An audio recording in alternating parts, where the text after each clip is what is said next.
कहानी की शुरुआत होती है सन 2032 में, जहां पर हमें ईवी नाम की एक लड़की को दिखाया जाता है।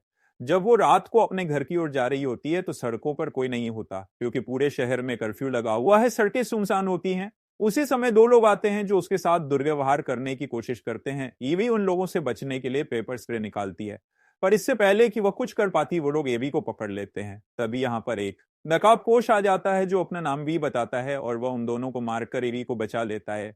वी का मास्क कितना देखकर ईवी डर जाती है। वह ईवी से बहुत प्यार से बात करता है और कहता है कि आज रात को मेरा शो है, क्या तुम मेरे साथ शो देखने के लिए चलोगी? एवी कुछ देर सोचती और कहती है, हाँ, मैं तुम्हारे साथ तुम्हारा शो देखने के लिए चलूंगी। एवी को लगता है कि वे एक जादूगर है, क्योंकि उसका पूरा हुलिया उसी तरह का होता है, और वह उसे एक बिल्डिंग की छत पर ले जाता है और कहता है कि अब मैं तुम्हें अपना शो दिखाऊंगा। जिसके बाद सामने एक बिल्डिंग में बहुत बड़ा धमाका होता है, जिसे देखने के बाद भी बहुत खुश होता है। लेकिन ये भी डर जाती है। जिसमें धमाका होता है वो एक सरकारी कोर्ट था। अगली सुबह दिखाया जाता है कि हर एक न्यूज चैनल पर यही न्यूज होती है कि कोर्ट की बिल्डिंग को किसी ने उड़ा दिया, लेकिन सरकार इस बात को छुपाने के लिए कहती है कि वह बिल्डिंग बहुत पुरानी हो गई थी, इसलिए उसे गिरा दिया। तभी उस न्यूज चैनल के ऑफिस में वी पहुंच जाता है। उसने अपनी पूरे शरीर पर बम लगा रखा होता है। इसी जगह से इस न्यूज को लाइव दिखाया जा रहा था कि सरकार ने उस बिल्डिंग को उड़ा दिया होता है, और अब भी लाइव आकर सबको बता देता है कि ये काम उसने किया है क्योंकि वो उन लोगों को जो बाहर से आए हैं और जो उस सरकार के खिलाफ है, उन सबको ये सरकार मार रही है। इसलिए हम उस सरकार के खिलाफ आंदोलन शुरू करेंगे। 5 नवंबर को हम पार्लियामेंट के बाहर मिलेंगे। और जब वह उस ऑफिस से निकल रहा होता है तो पुलिस उसको घेर लेती है। वह पुलिस के ऊपर हमला करता है। तभी एक पुलिस ऑफिसर उस पर गन तान देता है, और जैसे ही वो उसे मारने वाला होता है, पीछे से ईडी आकर पुलिस डाल देती है। पुलिस वाला भी उसको मारकर बेहोश कर देता है। वी इसके बाद पुलिस वाले पर हमला करके उसको वहीं पर गिरा देता है। वी को पता है कि यह सब कुछ सीसीटीवी कैमरे में रिकॉर्ड हो चुका है, इसीलिए वह ईवी को अपने साथ अपने घर ले जाता है, जिससे उसको कोई भी खतरा ना हो। ईवी को जब होश आता है तो उसको पता चलता है कि वह वी के घर पर है। वह वहां रहना नहीं चाहती, इसीलिए यहां से जाने लगती है। वी उसे बताता है कि तुमने जो मेरी मदद की थी वह सब कैमरे में रिकॉर्ड हो चुका है, इसीलिए पुलिस को लगता है कि तुम मेरे साथ मिली हो, और अब वह तुम्हारी भी तलाश कर रहे हैं। वह समझ जाती है कि उसका यहां से बाहर निकलना अभी ठीक नहीं है, इसीलिए वह वी के घर पर रुक जाती है। वही वी को दिखाया जाता है जो एक घर पर जाता है जहां एक फादर को और एक कमांडर को मार देता है, और उनके ऊपर गुलाब रखकर वहां से निकल जाता है। और कई दिन बीत जाते हैं। ईवी के साथ उसी के घर पर रह रही है। वी हमेशा मास्क पहन कर रखता है, इसीलिए उसे नहीं पता कि मास्क के पीछे किसका चेहरा है। वह उसका हर तरह से ध्यान रखता है, उसके लिए खाना बनाता है। और अब धीरे धीरे ईवी को भी समझ में आ चुका है कि वी सरकार के खिलाफ है, जो आम लोगों के ऊपर जुल्म कर रही है, इसीलिए वो वी को लाइक करने लगती है।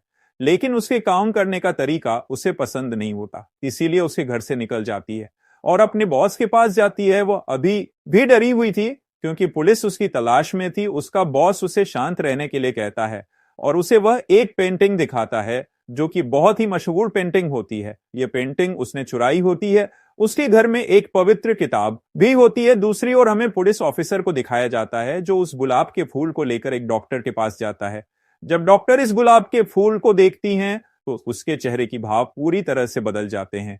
ऐसा लगता है जैसे वह इस गुलाब के फूल को, और जिसने इस गुलाब के फूल को रखा है, उसे पहले से जानती है, लेकिन वह पुलिस को कुछ नहीं बताती। और अब जब रात को अपने घर पर होती है तभी उसके सामने वी आता है, जिसे अब भी नकाब पहना होता है। डॉक्टर कहती है कि मैं गुलाब के फूल को देखकर समझ गई थी कि जो कुछ हो रहा है इसके पीछे तुम्हारा हाथ है। डॉक्टर कहती कि तुम्हारे साथ जो कुछ हुआ उसके लिए मुझे माफ कर दो। इसके बाद भी उसे गुलाब का फूल देता है। उसके पास एक इंजेक्शन होता है।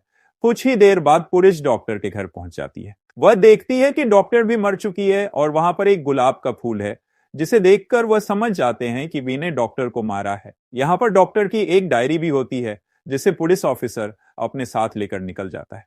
और जब वह उस डायरी को पढ़ता है तो कहानी यहां से फ्लैशबैक में चली जाती है, जहां पर सरकार द्वारा एक कैंप बनाया गया था, जिस कैंप में उन लोगों को रखा जाता था जो सरकार के खिलाफ थे। यहां पर सभी लोगों के ऊपर बहुत अत्याचार किए जाते थे, और उन लोगों के ऊपर बायोलॉजिकल टेस्ट किए जाते थे, जिसमें ज्यादातर लोग मारे जाते थे, और जो लोग बच जाते थे उन्हें सेल में रखा जाता था। लेकिन इन सेल के अंदर जितने भी लोगों को रखा गया था वह धीरे धीरे करके मारे गए। सिर्फ एक इंसान बचा जिसका नाम वी है, जो सरकार के खिलाफ लड़ रहा है, जो कि वहां पर विस्फोट करके निकल जाता है और इस टेस्ट में जितने भी लोग शामिल थे उन सबको वह मार चुका है। कहानी प्रेजेंट में आती है जहां पर पुलिस वाले ईवी और उसके बॉस तक पहुंच जाते हैं। इन दोनों को पकड़ लिया जाता है और फिर ईवी से पुलिस वाले पूछताछ करते हैं, लेकिन वह कुछ भी नहीं बताती। फिर वो ईवी को बहुत टॉर्चर करते हैं, उसके बाल भी काट दिए जाते हैं। उसके बाद ईवी को एक सेल के अंदर बंद कर दिया जाता है। वहां पर उसे एक नोट मिलता है जो उस लड़की का होता है जिसे यहां पर पहले बंद किया गया था। वह लड़की भी सरकार के खिलाफ थी, उसे भी बहुत टॉर्चर किया गया था, लेकिन उसने अपने साथियों के बारे में कुछ भी नहीं बताया था, जिससे ईवी को हिम्मत मिलती है। फिर उसके पास एक आदमी आता है जिसने नकाब पहना होता है। वो ईवी को कहता है कि तुम आजाद हो। उसके जाने के बाद ही वह इस जगह से निकलकर घर जाती है जहां वी पहले से उसका इंतजार कर रहा होता है।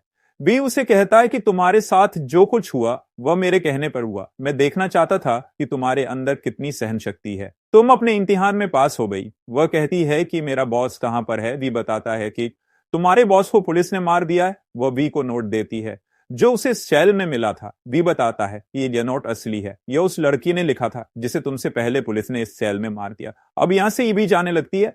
तभी भी उसे कहता है कि 5 नवंबर से पहले मैं तुमसे एक बार मिलना चाहूंगा। ईवी कहती है कि ठीक है, और इसके बाद वह चली जाती है। दूसरी तरफ पुलिस वालों को वी का मेल आता है। वह पुलिस ऑफिसर से कहता है कि मैं तुमसे मिलना चाहता हूं, और इसके बाद पुलिस ऑफिसर उससे मिलने के लिए जाते हैं जहां पर उसका हुडिया पूरी तरह से बदला हुआ होता है। वी बताता है कि आज से कई साल पहले सन 2015 में सरकार ने कैंप बनाया था जहां पर उन लोगों को रखा जाता था जो सरकार के खिलाफ थे। उनके ऊपर एक्सपेरिमेंट करके एक वायरस को बनाया गया जिन्हें सरकार 3 जगह पर फैलाना चाहती थी, एक स्टेशन, दूसरा स्कूल और तीसरा एक प्लांट। इसके बाद सरकार के उन लोगों ने इस वायरस को फैलाया, जिसके बाद कई लोग मारे गए। उन्हीं लोगों के पास इस वायरस का इलाज था, जिस वजह से वह फेमस हो गए और बेगुनाह लोगों को अंदर कर दिया गया और उनके ऊपर इल्जाम लगाए गए।